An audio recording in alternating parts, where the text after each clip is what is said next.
Most of us aren't, but that's just the reality. Other than that, What are you, 22? straight facts.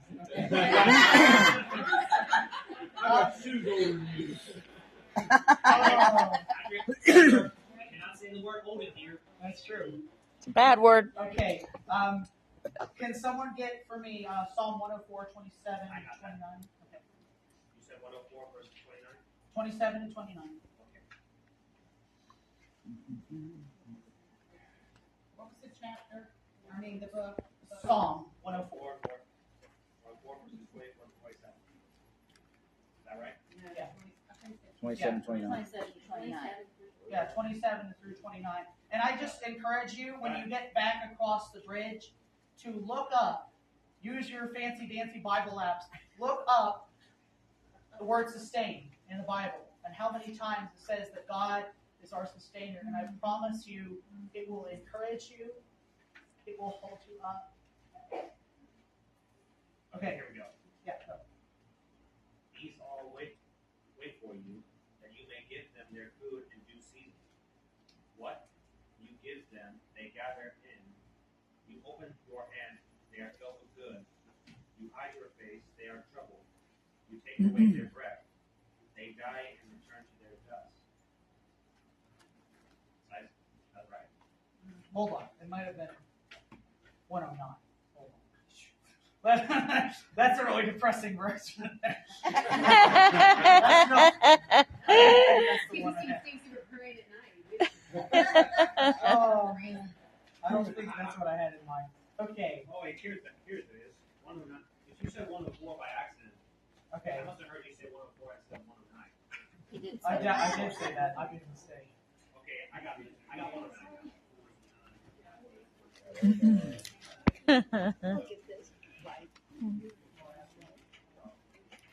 I got 109. Okay. That's what you're talking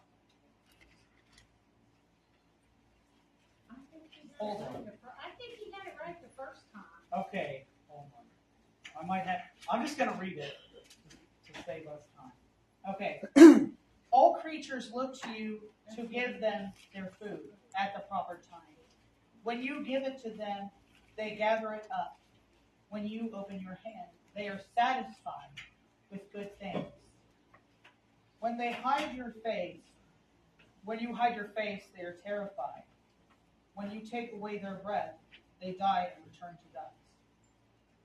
But the point of this is that God, that all creatures look to Him for food. All creatures look to Him for what they need,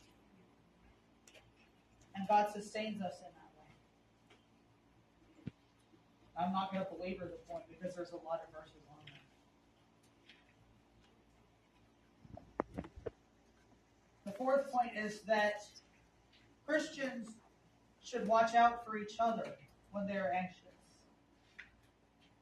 It might be easy for us to say that we should trust God with our fears, with our anxieties. But it doesn't hurt to have comfort from others as well. The Bible encourages us to carry each other's burdens. Galatians 6:2. And that the God who comforts us in our trouble, that the God of all comfort that we serve, He allows us to go through struggles so that we can comfort those in any trouble with the comfort that we ourselves receive from God. 2 Corinthians 1:4. We need to reach out to people, even if they reject our help, just to let them know that we have their back. I think Leslie talked about this yesterday, that people like me like to just throw a Bible verse at the problem. Just go, well, the Bible says, na na na na na.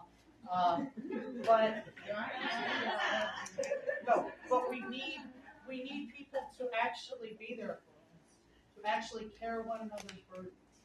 Yes. Because having real human interaction, that's why God made the church.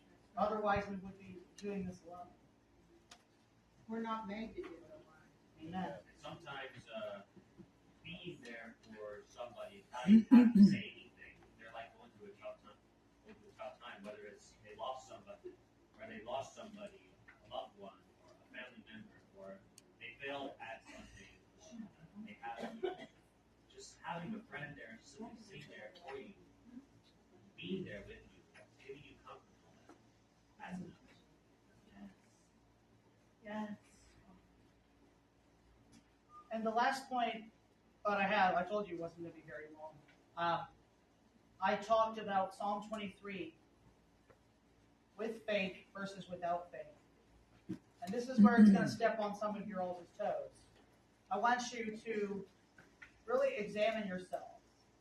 Think about how we are living.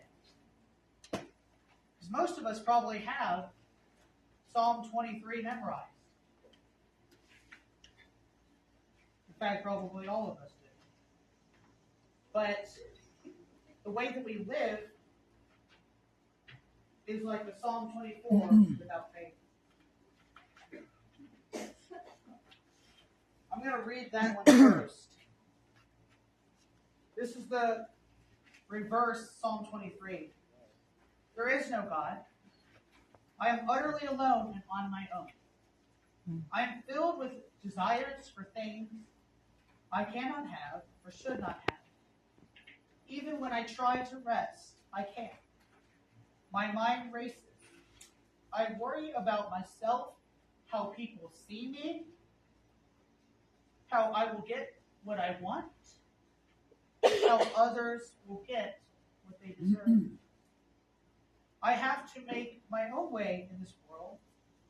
I live for no one but myself. To make a name for myself, to make myself someone important. When I'm in the valley of hard times, I have no one to turn to. I fear I am going to die young because I am totally at the mercy of evil people and circumstances. I feel like life is against me. Does anyone here feel like life is against them? Does anyone feel like they have to make their own way in this world? That they have to make themselves someone important? Does anyone here struggle with rest because your mind races and you think about how people see you?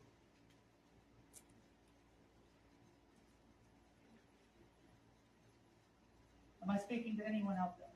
Yes. Because it was really convicting for me to read that. Because I think if we're honest with ourselves, even though we love to quote Psalm 23, we live in the reverse. Yes. We live our lives as if God isn't there, as if we have to do it on our own. Now let's read the reality. The Lord is my shepherd. You're not your own shepherd. I lack nothing. I always hated the King James because it says I want nothing. What the heck does what mean? Unless you speak old King That is James so English, true. no one knows what means. But if you read this, it makes it plain for you. It says, I lack nothing. Yeah. Because we have God. We don't have anything that we need. We have all that we need. Because He is all that we need. He makes me lie down in green pastures. He leads me beside quiet waters. He refreshes my soul. He guides me all along the right path. For His name's sake. Even though I walk through the darkest valley, I will fear no evil. Your rod, your staff, they comfort me. You prepare a table before me in the presence of my enemies. You anoint my cup with oil, my head with oil. My cup overflows. Surely your goodness and love will follow me all the days of my life. And I will dwell in the house of the Lord forever. Now I want you guys to take this home and actually use it to reflect on where we stand with God, with our anxieties and our fears. If we're truly living like, even when we're in the darkest valley, if we're truly living like God is comforting us. like he is there, present, or whether we are living like we are alive. And that's all I had. Any discussion, anything that needs clarification?